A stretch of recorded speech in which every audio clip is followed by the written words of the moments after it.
Hello, welcome to another lesson. In the last lesson, we learned Nmap basics with simple scans. In this lesson, we are going to be covering advanced Nmap techniques. We will learn timing options, stealth scanning, firewall evasion, output formats, and how to scan like a professional penetration tester. Let's dive in. Before we start, make sure that you have your Kali Linux running or any of your preferred operating system that you want to do this with. So the first thing we're going to be doing is a stealth scanning with SYN scan. And when I say SYN, I mean SYN. And to be truthful, the most common stealth scan is the SYN scan. And to do that, we are going to be using the SS flag. So to do that, we can type in sudo nmap -s, then another s. The first one is in lowercase and the second one is uppercase. Then we can type our local host. You type in the password and now you can see that it is done. So what the SS flag means is that it is a SYN scan. And this means that it is a half open scan. And what Nmap does in this case is that it sends SYN packets, receives SYN hack response, but sends RST instead of completing the handshake. This is stealthier because it doesn't create full TCP connections that get logged. And this requires root privileges, so that was why we used sudo. And you can see the output to that scan here. The next one we want to do is the TCP connect scan. And for comparison, the TCP connect scan is a full scan compared to the SYN scan. So to do that, we're going to type nmap -s, then uppercase T, and localhost. And now you can see the result here. So what the -st flag means is TCP connect scan, and it completes the full three-way handshake compared to the SYN scan. It is more reliable but easier to detect because full connections appear in system logs, and this doesn't require root privileges compared to the SYN scan. Now let's consider the UDP scanning. To do any scan that has to do with UDP, we can use sudo nmap, then -s, then u. The S is lowercase and the U is uppercase. Then we type our local host.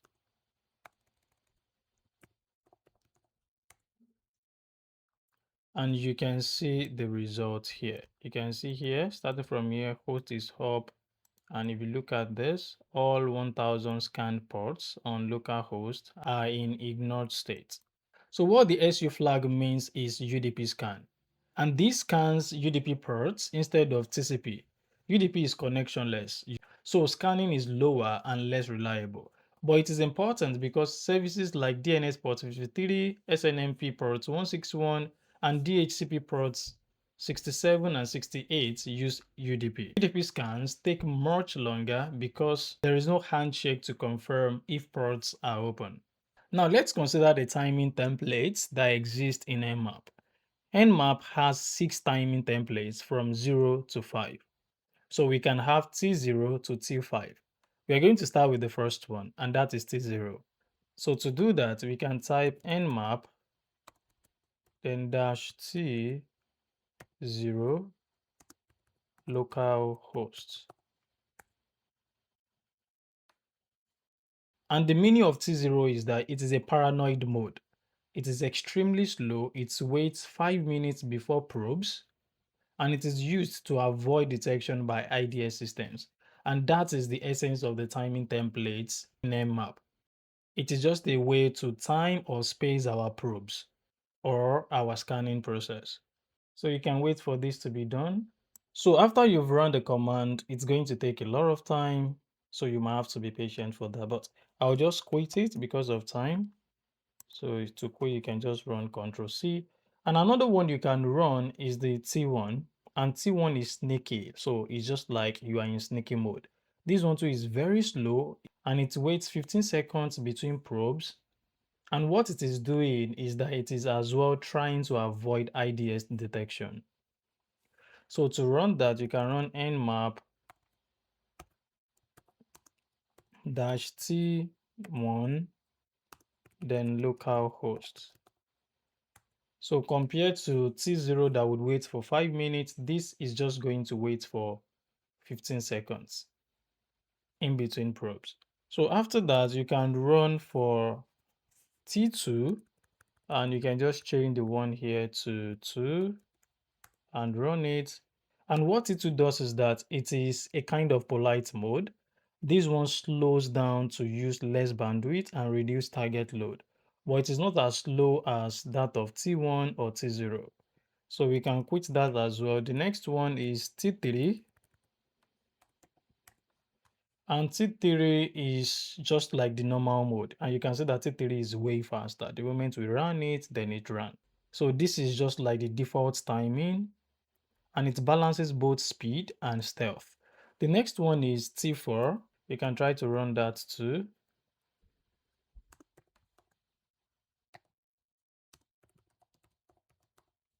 And you can see that this is even faster. So what T4 does is that it is aggressive, right? So we can say it is the aggressive mode.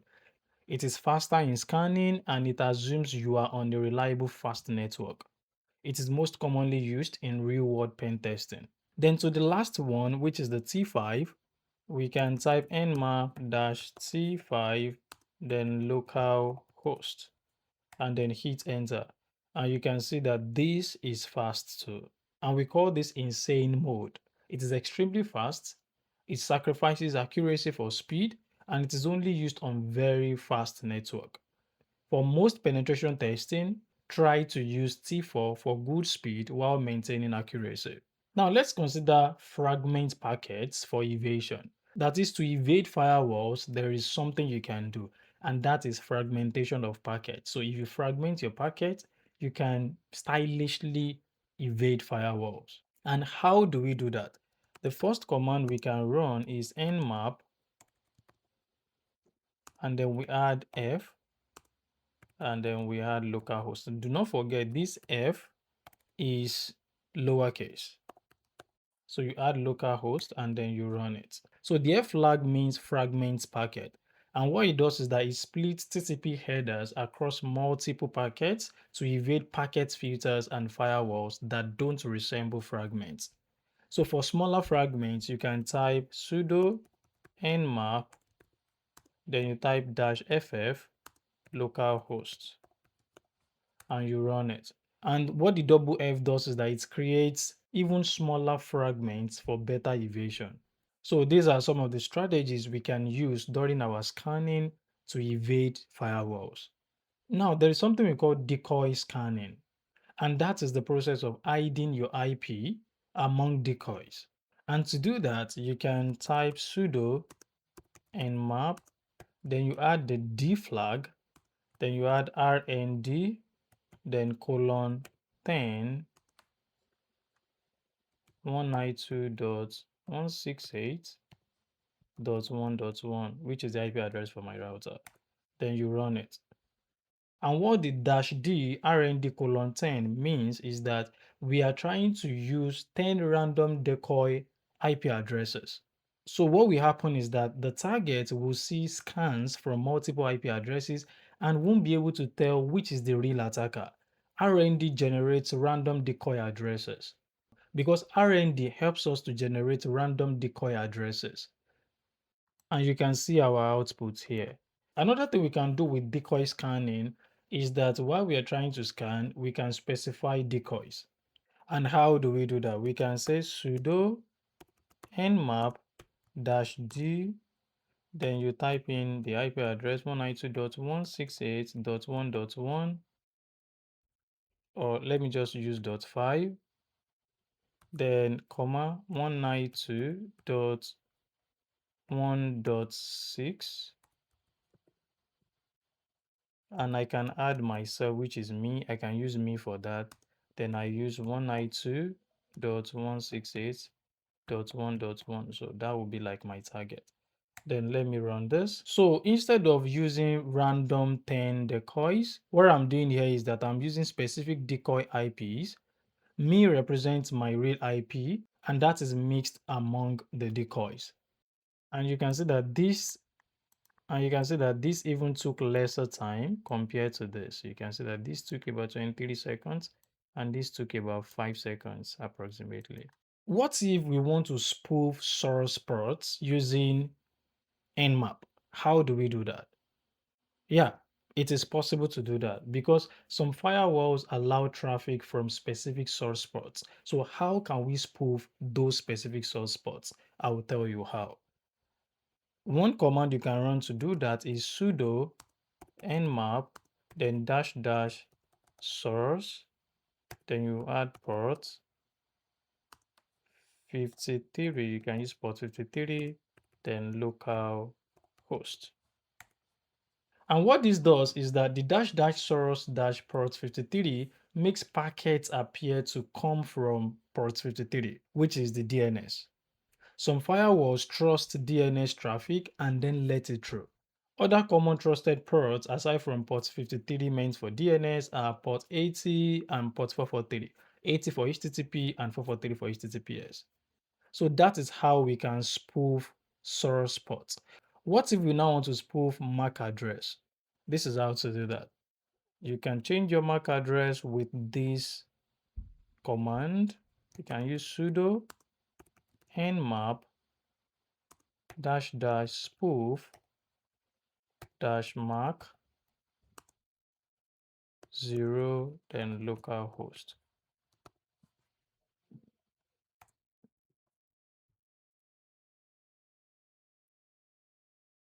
And what the dash dash spoof dash mac 0 does is that it generates a random MAC address, and this hides my own real MAC address from the target.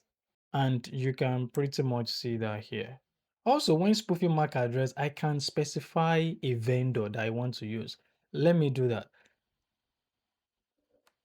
You can type sudo, then nmap dash dash spoof MAC. Then I can use Apple as the vendor, and then I use localhost. Then I run this. And now you can see that the vendor has been changed to Apple. You can see that here.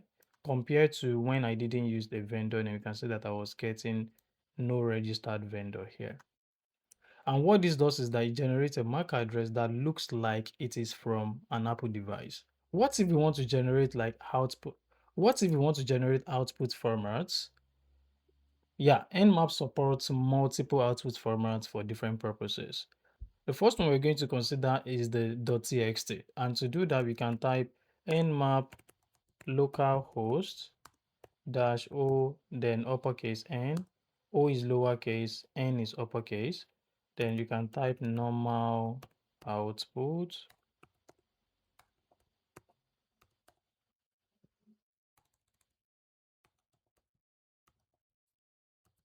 .txt.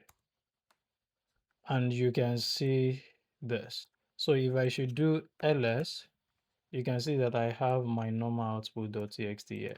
And then if I should do cat normal output.txt, you can see the content of it here. So the content of it is the same as the content that was printed on the screen here.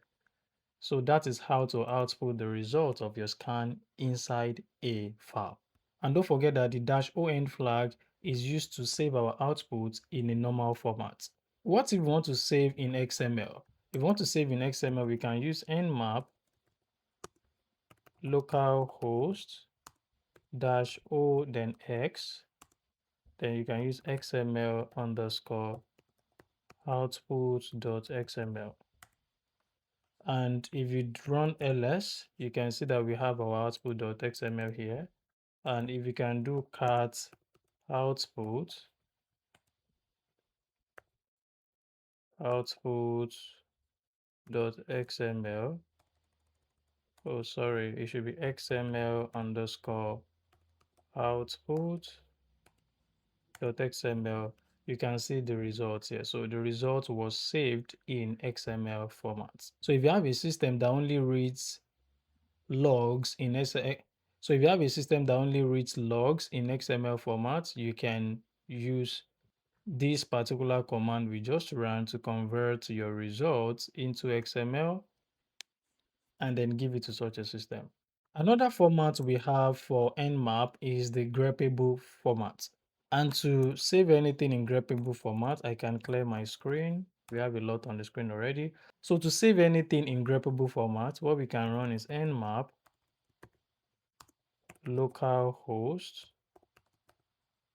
then -og greppable underscore output dot txt,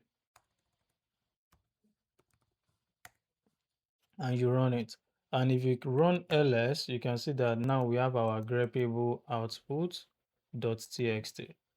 So if you want to see the content of that, you type your cat, then you type the greppable output dot txt, and you can see the command, and you can see the output here. You can see that this is in another format, and this is what we call a greppable format. But if you want to save our output in all formats, what we can do is to use OA.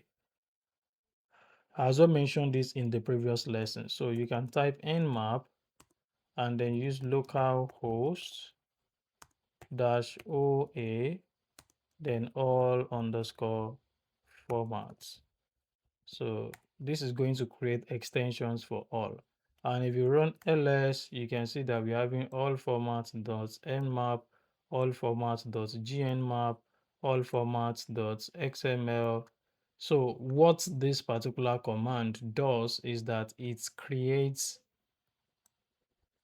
the output in all the formats that Nmap supports by default. Another thing I want to teach you is how to scan top ports. Let me clear my screen. And this is when you want to scan the most common ports. So to do that, you can run nmap --top, then -ports. You can type 20, then localhost, and you run it. So what the --top port does is that it scans the 20 most commonly used ports, and this is faster than scanning 1000 default ports. And if you look here, you can see that from port 21, we have like port 21. It is very, very common as well because it is the port for FTP. We have port 22. This too is common because it is for SSH. We have port 23, Telnet, port 25, SMTP, down to port 8080, which is HTTP proxy.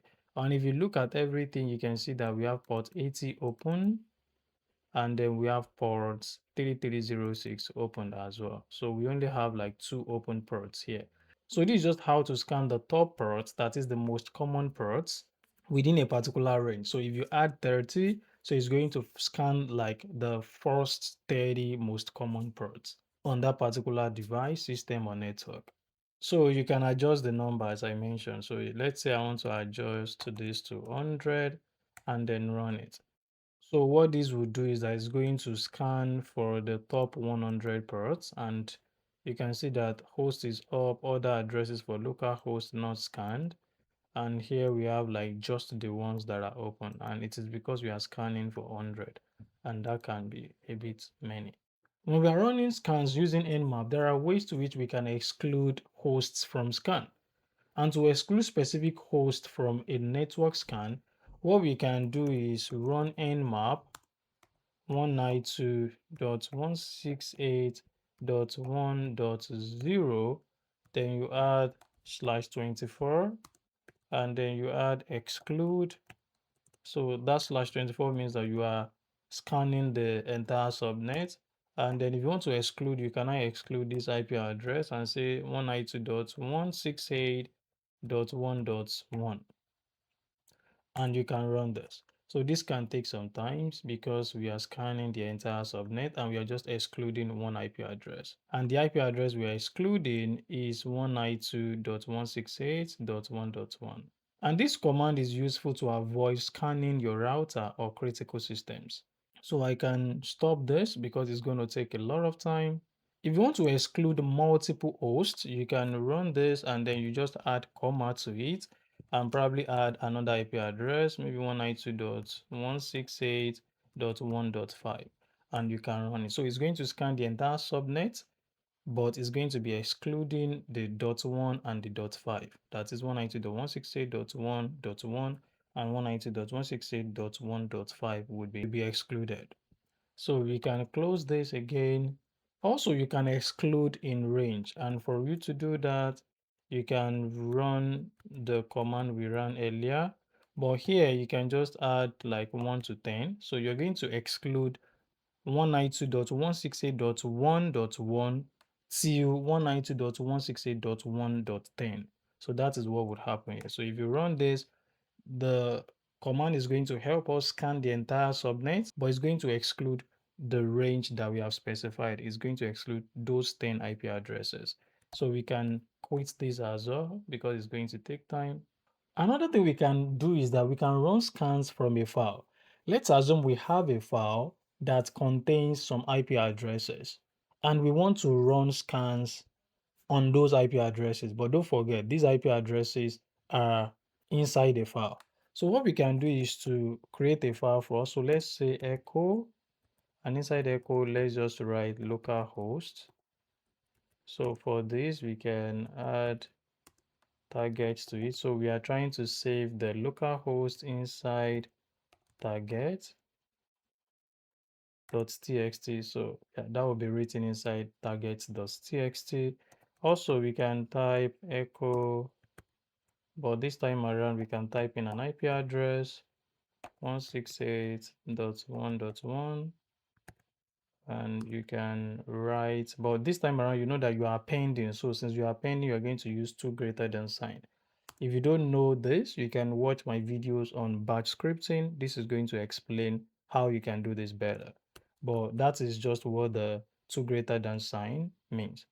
So you're going to add targets.txt again too, and you're going to run it. And if you run ls, you can see that here we have our targets.txt. And if you can do cat targets.txt, you can see that we have the 2 addresses that we wrote earlier. You can see that we have them inside. So if you want to scan the addresses inside the file that we have created, so what we can do is to run nmap, then but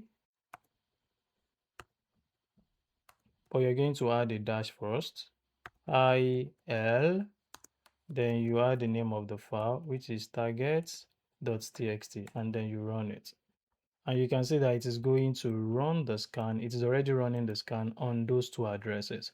At first, it picked the first one, and then after that is running, it picked for the second one. You can see the IP address here, and you can see the one for local host here, which is our loopback address or our local host address, which is 127.0.0.1.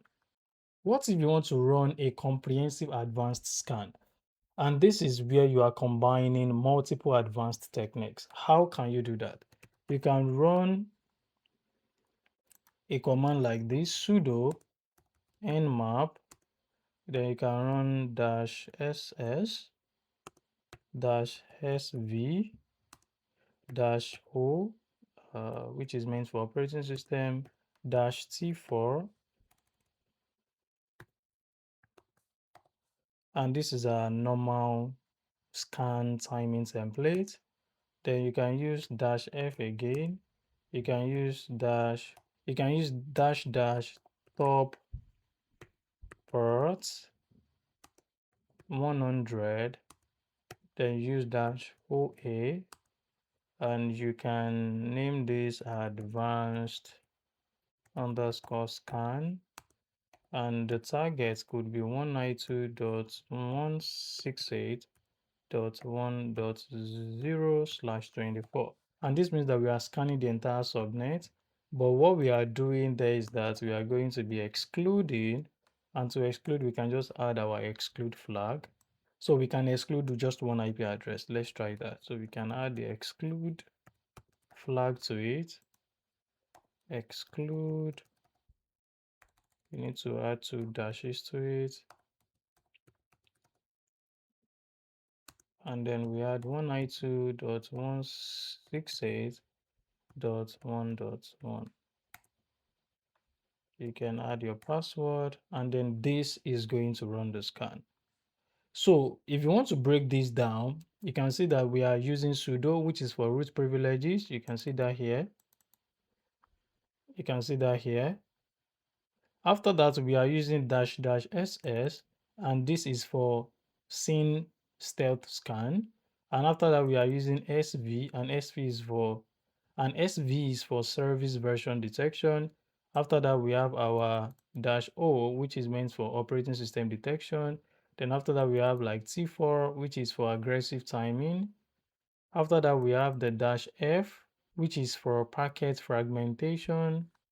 And after that, we have the top ports, and we're adding 100 to it, which means that we are scanning the most 100 common ports.